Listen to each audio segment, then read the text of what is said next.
Salut! Știai că în pădurile tropicale din America Centrală și de Sud trăiește una dintre cele mai uimitoare creaturi ale naturii, broscuța de sticlă. Această micuță amfibie are pielea de pe abdomen complet transparentă. Dacă te uiți atent, poți vedea cum îi bate inima, ficatul și chiar intestinele, deși măsoară doar câțiva centimetri.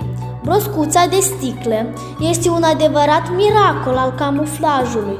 Transparența o ajută să se ascundă prin frunzele verzi și să scape de prădători.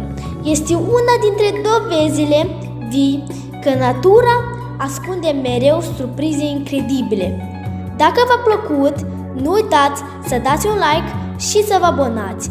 Pe curând! Pa, pa și o zi frumoasă!